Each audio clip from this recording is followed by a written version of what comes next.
As'adun nas, wonten sebuah hadis itu disebutkan as'adun nas, orang yang paling bahagia. Menika dipun kiyataken malih wonten kitab Nasaikhul Ibad Syekh Nawawi, ada orang yang paling bahagia nggih menika piyantun ingkang qala la ilaha illallah Muhammadur Rasulullah waqtan ba'da waqtin, yang setiap hari mendawamkan kalimat la ilaha illallah. Lha menika pramila para bapak-bapak, ibu-ibu ingkang hormati, wonten riwayat yang sangat populer sekali. Kalimat la dalam hadis menika disebutaken la ilaha illallah khalisan. Mengucapkan kalimat la ilaha illallah dengan ikhlas. Khalisan itu ikhlas yang keluar dari hati kita. Maka orang itu yang pertama akan mendapatkan kebahagiaan dunia. Sampun kawula bahas kalau orang yang mendapatkan syafaat menika saderengipun pikantuk syafaat piyantun menika dapat kebahagiaan. Orang akan mendapatkan kebahagiaan ingkang nomor kali kalimat la ilaha illallah itu akan menjadi syafaat kita besok wonten ing dinten kiamat. Bahkan wonten di ujung penghujung kita ada sebuah syair yang sangat indah sekali. Miftahul jannah la ilaha illallah, la ilaha illallah Muhammadur Rasulullah. Kuncinipun swarga menika la ilaha illallah Muhammadur Rasulullah. Maka orang yang mengucapkan la ilaha illallah dengan khalisan, dengan sepenuh hati, Allah menjanjikan as'adu, orang ini akan mendapatkan sesuatu yang sangat paling bahagia dalam kehidupannya. Nanging ingkang dipun garis bawahi ibu, khalisan, ikhlas. Terus setiap hari rencang-rencang Nahdlatul Ulama menika biasanipun yen suwan Mbah Yai kowe maca la ilaha illallah ping 100, ping 1000 lan sak piturutipun. Jumlah-jumlah ini memang tidak dituntunkan dalam hadisipun Kanjeng Nabi, tetapi ini seolah-olah untuk melatih, yen mboten dipaksa kita tidak akan bisa mengucapkan seperti itu. Dan kalimat la ilaha illallah ini kalau diucapkan setiap saat ini akan menjadi refleks dalam kehidupan kita. Yen piyantunipun nika biasanipun sithik-sithik miso. Itu hadiah miso, seneng miso, susah yo miso, lindur mawon miso. Padahal yang namanya malaikat menika nyabut nyawa menika ngeget-ngegeti, dicabut nyawa nggih miso. Tetapi senang Allah, sedih Allah, susah Allah, sugih Allah, melarat Allah, sehat Allah, sakit Allah, dewe Allah, bareng-bareng Allah, dan di penghujung hidup kita insya Allah zakat mengucapkan kalimat Allah la ilaha illallah. Harus refleks. Lah, para bapak-bapak, ibu-ibu yang kami hormati, ini khalisan harus dimunculkan benar-benar dalam hati. Nanti ada sebuah kisah yang sangat populer dan sering saya ceritakan di majelis yang mulia ini. Suatu ketika Mbah Yai menika gandeng manuk biyu sing gandeng sing Mbah Yai menika nggih pinter muni tahlil. Wong sing ngingu wong biasa kemawon manuk biyu muni assalamualaikum fasih nggih. Opone sing ngingu Mbah Yai. La ilaha illallah. Wah, sak kampung, sak pondok niku do gumun manuke Mbah Yai kok pinter men. Ngaji melu ngaji, tahlil melu tahlil, istighfar, Allahu Akbar, pinter banget malu. Lah suatu ketika Mbah Yai nembe memberi makan manuk beyo lali mboten ditutup, kelebon kucing diterkam beyo menika mati, mati. Mbah Yai getun, gelo, sedih sampai beberapa hari. Lalu lurah pondok ini kan inisiatif, iki apa gara-gara manuk beyo mati itu Mbah Yai sedih.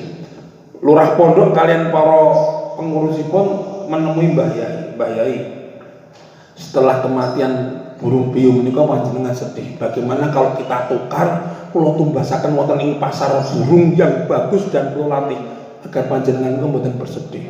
Ketahuilah wahai muridku, wahai santri-santriku, sedih memang sedih, tapi bukan itu masalahnya. Lah napa Mbak ya? Kowe ngerti burung piyung kuwi pinter muni tahlil. Nggih, ngertos Mbak ya. La ilaha illallah, pinter. Tapi ketika diterkam kuncing, apakah bisa mengucapkan la ilaha illallah? Nggih mboten Mbak ya, wong jeneng manuk.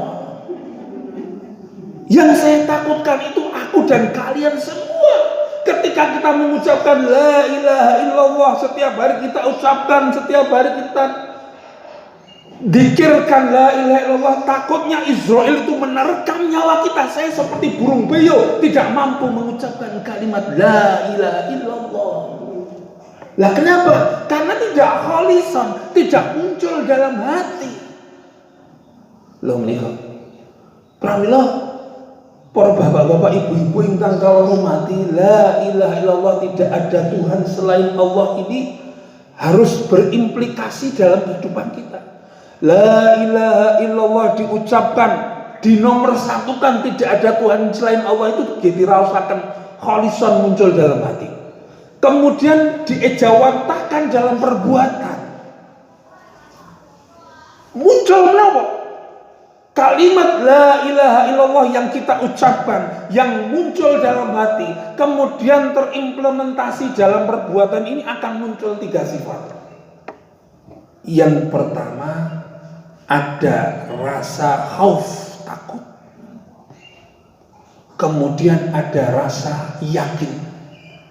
Kemudian ada rasa kuah kekuatan. Maka ketika la ilaha illallah, kita takut bahwa hidup kita ini tidak diridhai oleh Allah. Kita takut dalam kehidupan kita dari pagi sampai malam kita melanggar perintah Allah. Kita takut kalau kita itu menduakan Allah, itu muncul terus. Dalam kitab Arba'in Nawawi di bab pertama mereka disebutkan siapakah orang-orang yang muhsin. Orang-orang yang muhsin itu seolah-olah engkau melihat Allah. Kalau seandainya engkau seolah-olah tidak bisa melihat Allah, bayangkan Allah itu melihat kamu dalam kehidupanmu 24 jam. Ten kantor kula menika anggar setiap gang-gang ruangan menika wonten CCTV gitu. Nah, para karyawan kalau di bawah CCTV menika mboten wani macam-macam. Nggih, tekone sing sregep, nyambut gawe sing sregep, ora wani macam-macam. Kenapa ada CCTV? Lah, konsep la ilaha illallah ini juga kita bayangkan bahwa CCTV yang berupa keyakinan Allah melihat kita, kita bayangkan selama 24 jam Allah mengawasi kita. Kita takut.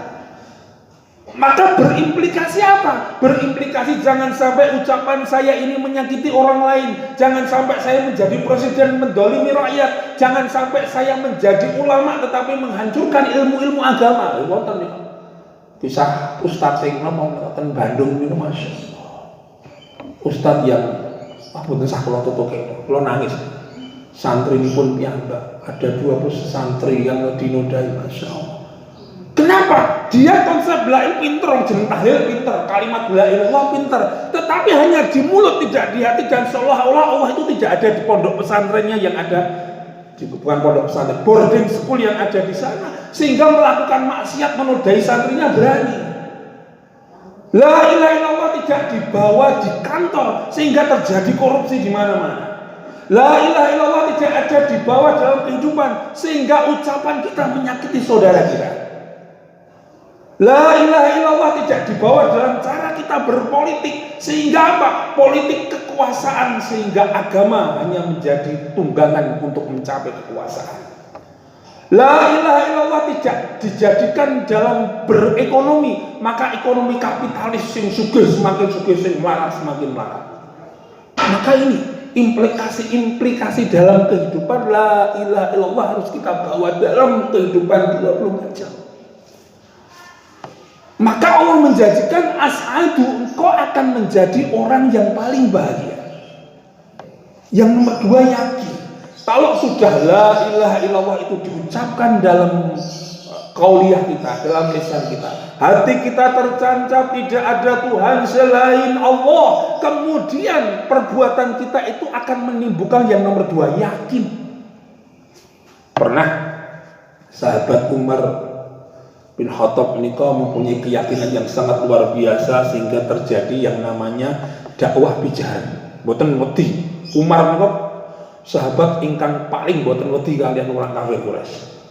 Wonten malih sahabat yang namanya Abu Bakar As-Siddiq. Ketika Kanjeng Nabi Muhammad menika mengumpulkan infak sedekah untuk perjuangan umat Islam, semua menyerahkan, ada yang menyerahkan harta, ada yang menyerahkan kuda, gandum, laksa piturutipun, Abu Bakar menyerahkan seluruh hartanya. Kanjeng Nabi Muhammad dapat. Kalau hartamu engkau serahkan kepada perjuangan Islam, bagaimana dengan anakmu? Jawabipun, ya Rasulullah, ketika Allah Tuhanku, engkau nabiku, Islam agamaku, wah pun pengen ya. Anak keluarga saya tidak akan kelaparan. Oh, beliau yakinnya luar biasa. Ketika saya yakin Allah Tuhanku, engkau nabiku, Islam agamaku, ini totalitas. Saya tidak akan kelaparan. Pun masalah. Maka ikrar kita dalam setiap hari ini juga harus kita ijawantahkan dalam kehidupan kita. Inna sholati wa nusuki wa mahyaya wa mamati. Inna sholati, sholatku, nusuk, ibadahku, hidupku, matiku hanya Allah. Maka totalitas untuk Allah. Boten bingung dok saat ini tolong mulai munggah gitu. Sing jeneng Lombok ijo petang puluh tekan 50 sing abang 80.000 pagi ini. Masya Allah. Boten bingung.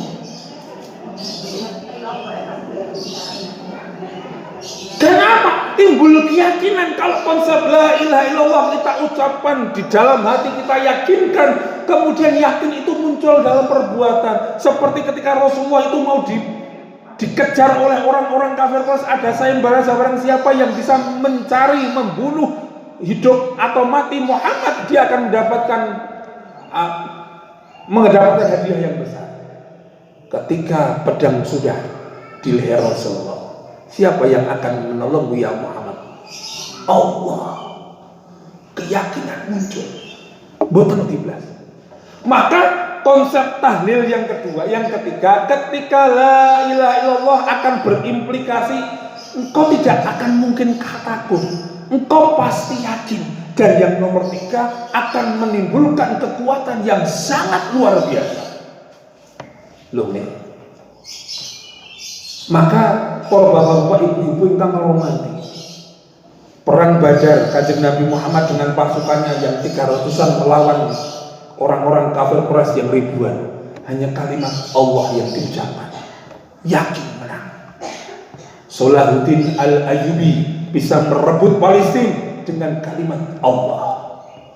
Bung Tomo ketika memimpin arek-arek Surabaya, ketika diwawancari kalian BBC London ini kok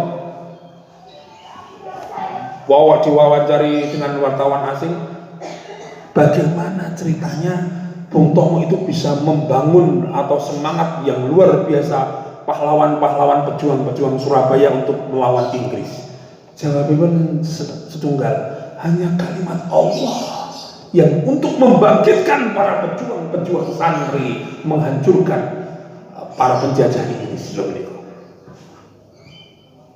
Maka dalam pembukaan UUD 45 nanti kalau bahas ini, seluruh founding father kita, para pendiri kita ini mengakui bahwa kalimat Allah ini berperan dalam kemerdekaan kita.